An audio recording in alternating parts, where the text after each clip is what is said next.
네. 오늘은 성령 강림주일입니다. 오순절이기도 합니다. 오순절에 제자들이 마가 요한의 다락방에서 모여서 열심히 기도하면서 성령 강림을 기다렸습니다. 기도할 때에 성령께서 각 사람 위에 임하셨습니다.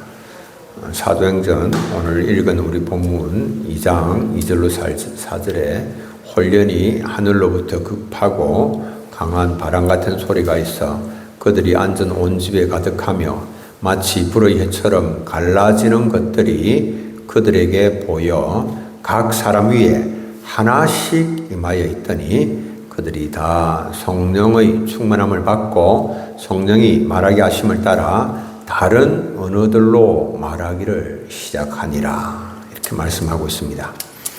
각 사람 위에 불의 혀처럼 갈라지는 것이 하나씩 임하여서 제자들이 성령의 충만함을 받았습니다. 성령의 충만함으로 이들이 복음을 전하자 천하 각국에서 모여든 사람들이 자신들의 언어로 복음이 전해지는 것을 듣고는 놀라서 소동을 했습니다. 전혀 그 언어를 배워본 적이 없는 사람들인데 자기들의 언어로 복음을 전하는 것이었습니다. 성령의 충만함을 받은 제자들이 이 방언을 이렇게 말한 것, 이것은 오순절이었습니다. 오순절은 유대인들의 3대 절기 가운데 하나입니다. 유대인의 3대 절기는 오순절, 유월절, 오순절, 장막절이거든요. 오순절은 유월절 그 후에 50일째 되는 날입니다. 이날을 77절이라고도 합니다. 원래는 밀 추수를 감사하는 절기로서 하나님께 첫 열매를 드리는 절기였습니다.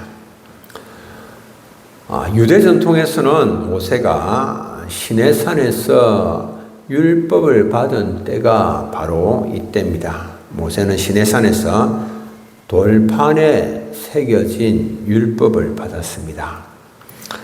이스라엘 백성들은 이때 받은 율법으로 인하여서 하나님의 백성으로 어떻게 살아야 할지 삶의 방향을 알았습니다. 그러나 그 말씀대로 살아갈 그런 능력이 없었습니다.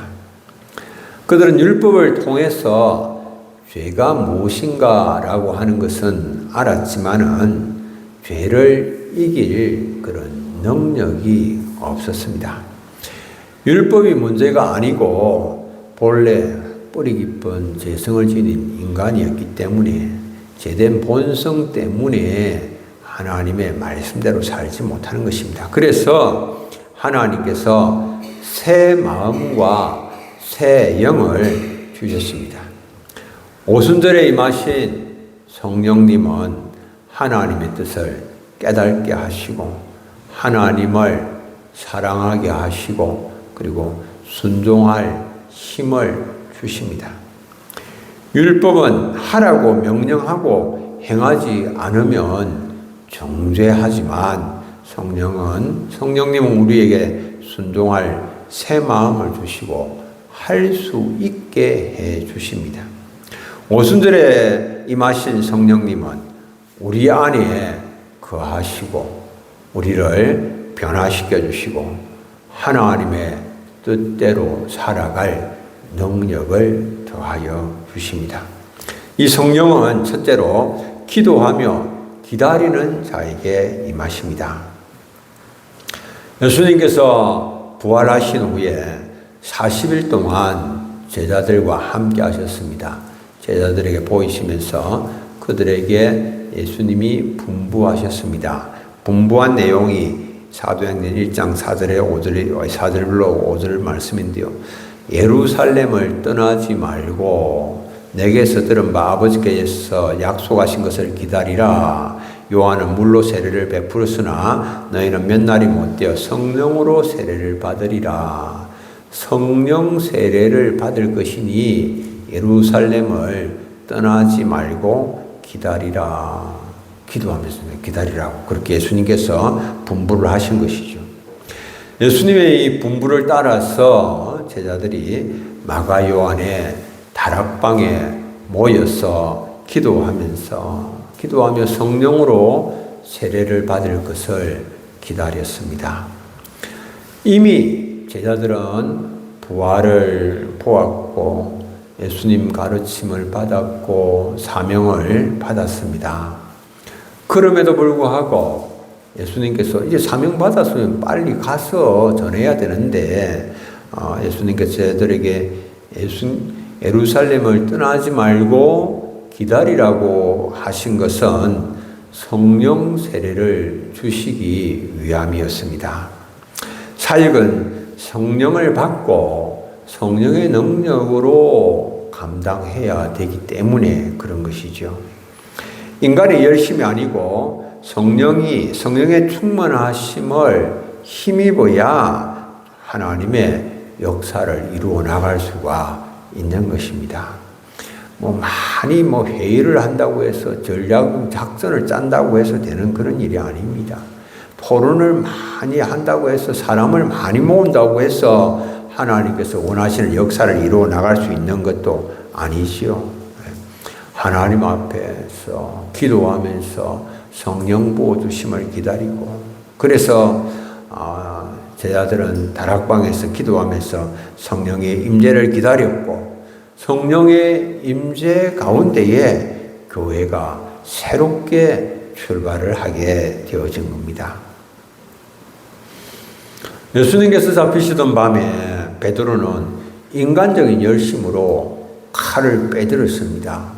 예수님께 충성스러운 모습을 보이고자 칼을 빼들어서 대제사장 종 말고의 귀를 잘라버렸습니다. 용기도 있었고 열정도 있었고 충성스러운 마음도 있었습니다. 그러나 예수님은 뭐라고 말씀을 하십니까? 네 칼을 도로 칼집에 꽂으라. 칼을 가지는 자는 다 칼로 망하느니라. 예수님 그렇게 말씀하셨습니다. 베드로는 인간적인 열심이 있었지만 열정이 있었지만 그러나 얼마 시간이 지나지 아니하여서 예수님을 3번이나 부인합니다. 저주하면서 맹세하면서 예수님을 부인합니다. 자신에게 닥치게 될 화를 예상을 하면서 예수님을 부인을 한 것이죠. 그러나 오순절에 성령 충만함을 받은 후에 베드로는 복음을 위하여서 목숨도 두려워하지 않는 담대한 사람으로 변화가 되었습니다. 오늘 우리도 마찬가지입니다. 교회도 마찬가지입니다. 복음 전파의 사명, 주께서 나에게 맡겨주신 사명, 인간적인 능력으로, 인간적인 열심으로 그것만으로는 감당할 수가 없습니다. 성령의 부어지심이 없으면, 성령의 충만함을 받지 아니하면 감당할 수가 없는 겁니다. 성령의 부어짐이 없이 사람의 열심만으로 움직이는 교회는 많은 갈등이 있습니다. 쉽게 탈진합니다.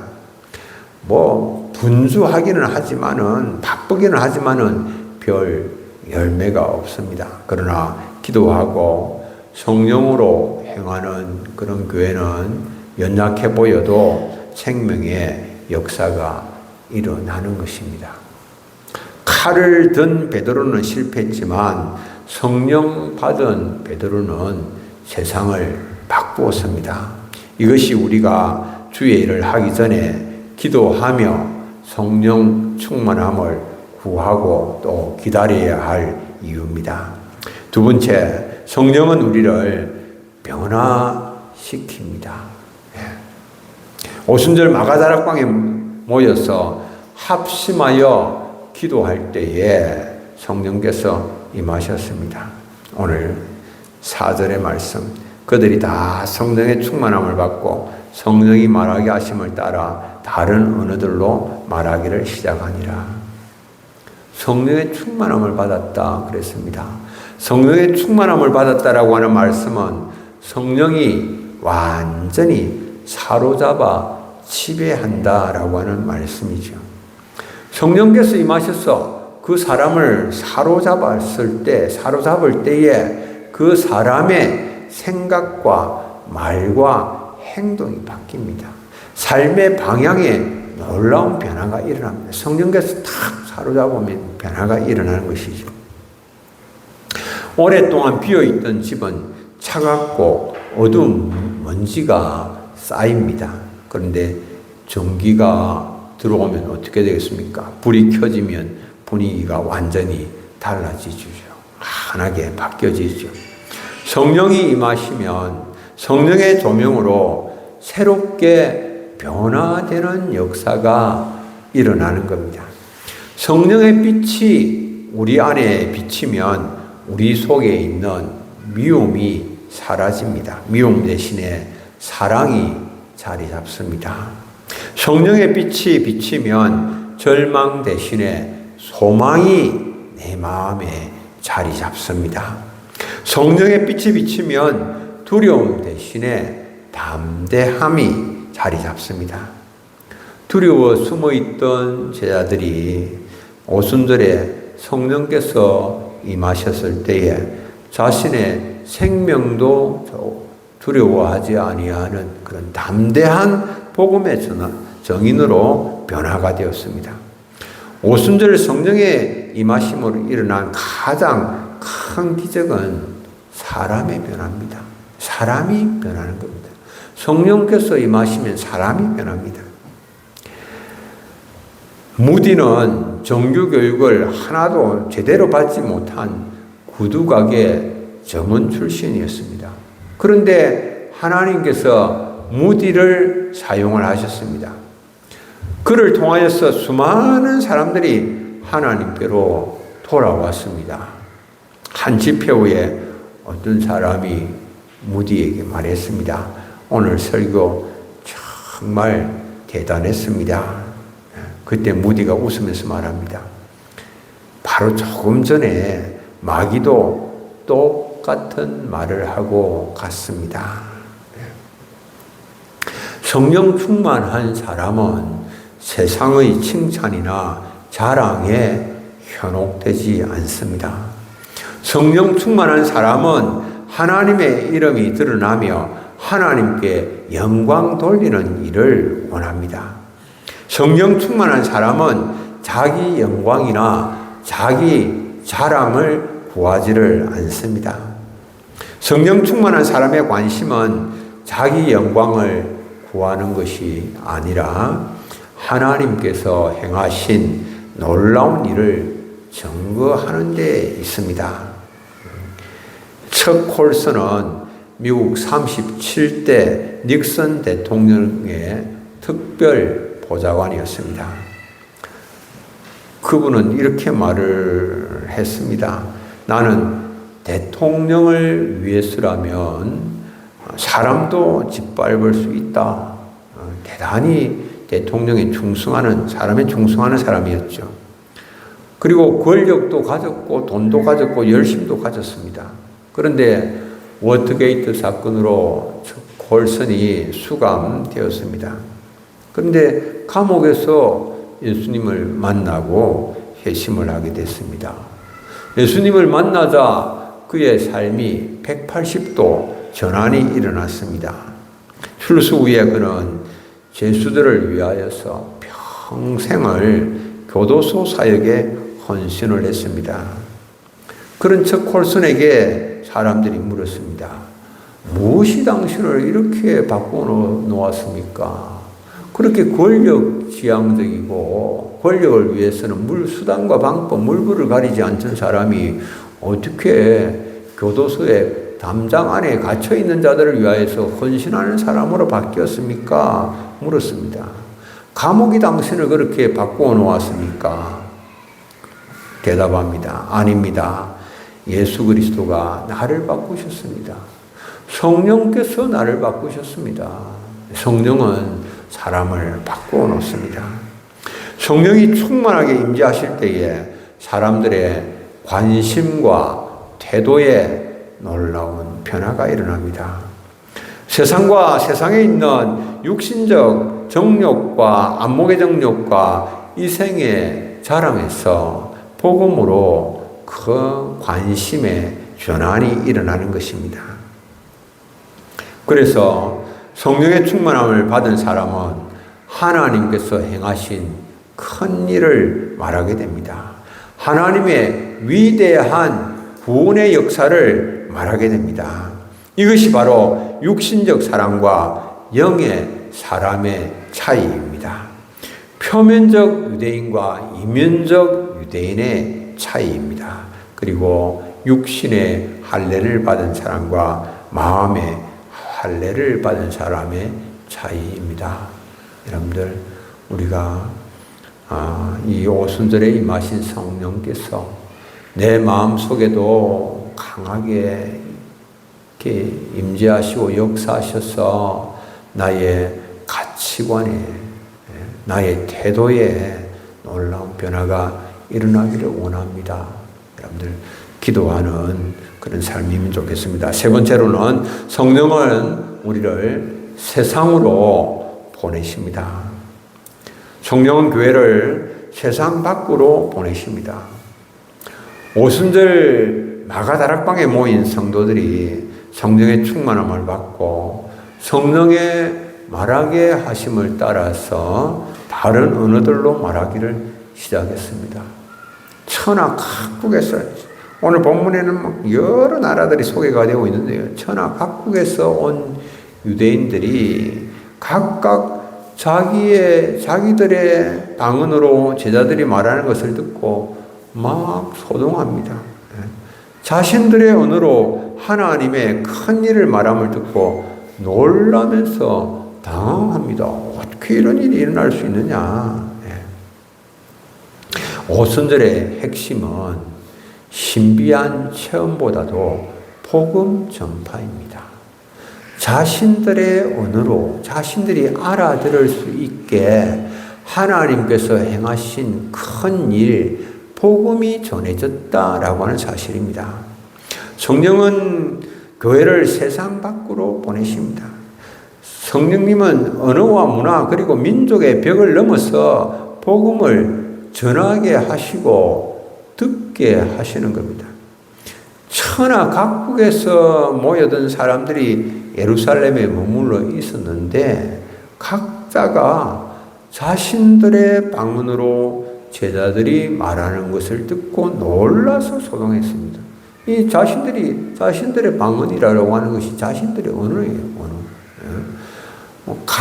각 나라의 말로 막 복음이 전해지는 거예요. 성령을 받은 사람들이 오늘날로 하면은 러시아어로, 영어로, 일본어로, 중국어로 각 나라의 말로 복음을 전하는 거예요. 그건 완전 놀랐습니다. 이 성경에는요, 이 언어가 막 혼잡해지는 그런 사건이, 본래는 언어가 하나였어요. 본래는 다 아담의 후손들 아닙니까? 언어가 하나인데, 언어가 막 혼잡해지는데, 언제 그런 일이 일어나는가 하면, 창세기 11장에 보면 바벨탑 사건이 등장합니다. 바벨탑을 왜 사람들이 쌓습니까? 자기들의 이름을 높이기 위하여서 마음의 교만으로 인하여 바벨탑을 쌓았습니다. 그 결과 언어가 혼잡해졌고 언어의 장벽으로 인하여서 서로 소통하지 못했고 그리고 사람들이 흩어졌습니다. 그런데 오순절에 정반대의 일이 일어났습니다. 성령께서 언어와 문화의 장벽을 다 허무시고 하나가 되게 하셨습니다. 인간의 교만은 벽을 만들지만 성령께서는 그 벽을 허물어 버리셨습니다. 성령께서 임하실 때에 모든 복음의 장벽, 언어의 장벽, 문화의 장벽이 다 허물어지고 그리고 복음이 전파되는 역사가 일어났습니다. 성령께서 임하시니까 두려움 가운데 숨어있던 사람들이 거리로 나왔습니다.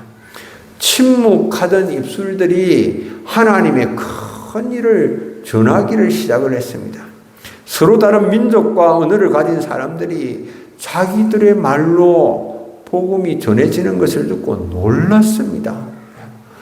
언어가 다르고 문화가 달랐지만은 예루살렘에 모인 천하각국 사람들이 다 하나가 되어서 하나님의 큰일 말함을 또 큰일을 말하고 듣는 그런 역사가 일어났죠. 오늘 교회가 하나 되거나 연합되는 일들도 마찬가지입니다. 우리는 서로 다 다릅니다. 성장 배경이 다르고 성격이 다 다릅니다. 그러나 우리가 성령님의 음성에 귀를 기울이고 그 성령께 마음을 맞춘다면은 그러면 같은 복음을 듣고 같은 은혜를 누리고 하나 되는 역사가 일어나는 겁니다. 전혀 하나 될 것 같지 않은데 성령님의 음성에 귀를 기울이면 하나 되는 역사가 일어나는 거거든요. 나라와 지역이 달라도 같은 주파수만 맞추면은 같은 방송을 들을 수 있는 것과 같은 겁니다. 성령은 장벽을 세우는 영이 아니라 복음 안에서 장벽을 허무시는 영입니다. 허드슨 테일러가 19세기 중국에서 사역할 때에 많은 서양 선교사들이 자기들의 방식으로 서양식으로 생활하고 옷도 그렇게 입고 자신들의 문화 방식으로 접근을 했습니다. 그런데 허드슨 테일러는 달랐습니다. 그는 중국 옷을 입었고 머리도 중국식 변발로 바꾸었고 중국어를 했고 지역 방언을 배웠고 사람들 속으로 들어갔습니다. 그 당시에 사람들이 비웃었습니다. 그런데 허드슨 테일러는 이렇게 말했습니다. 사람들에게 복음을 전하기 위해서라면 그들의 문화 속으로 들어가야 한다. 그랬습니다. 그렇게 들어갔을 때에 수많은 중국 사람들이 복음을 받아들였습니다. 성령의 사람은 사람들을 내 방식으로 바꾸려고 하지를 않습니다. 복음을 들고 그들의 언어와 문화 속으로 들어가서 하나가 되는 겁니다. 자꾸만 이렇게 해라 저렇게 해라 그렇게 하는 것이 아니고 그들에게로 들어가는 것입니다. 언어의 장벽과 문화의 장벽이 아무리 높다고 하더라도 성령께서 역사하시면 그것을 뛰어넘을 수가 있습니다. 우리나라 6.25 전쟁 후에 외국 선교사들이 많이 들어왔습니다. 그들 한국말도 우리말도 서툴렀고 문화도 잘 몰랐고 음식도 적응하는 것이 어려웠습니다. 그런데 한국 교회는 그들의 사랑을 통해서 복음을 보았습니다. 그들 밤마다 전쟁 고아들을 씻기고 먹이고 울면서 그들을 위해서 울면서 기도하고 돌봤습니다. 아이들 영어도 모르고 선교사들도 한국말을 잘 몰랐고 그러지만은 서로 느껴지고 깨달아지는 것이 있죠. 그것은 그 선교사들의 안에 예수님의 사랑이 있다. 사랑으로 그렇게 씻기고 돌보고 울면서 기도하며 먹였다라고 하는 것입니다. 성령께서는 말 이상의 것으로 역사하셔서 사람의 마음의 깊은 곳까지 복음이 들어가게 하십니다. 성령은 장벽을 허무시고 다리를 놓습니다. 마지막 결론입니다. 오늘도 하나님은 성령으로 교회를 움직이십니다. 성령의 임재로 언어가 달라도 복음이 전해지고 하나 되는 역사가 일어납니다. 장벽을 허무십니다. 다리를 놓으십니다. 성령님은 서로 다른 사람들도 예수 그리스도 안에서 한 가족이 되게 하십니다. 우리 가정에 성령의 바람이 불어야 됩니다. 우리 교회에 성령의 바람이 다시 불어야 됩니다. 우리의 메마른 심령에도 성령의 바람이 불어야 됩니다. 성령님은 과거 교회사의 한 페이지에 머물러 계신 분이 아니십니다.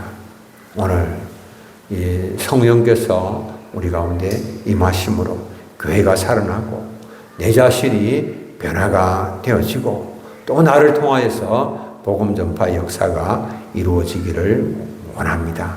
기도하면서 성령의 충만함 가운데 복음 정인의 삶을 사시는 우리 사랑하는 성도님들 다 되시기를 바랍니다.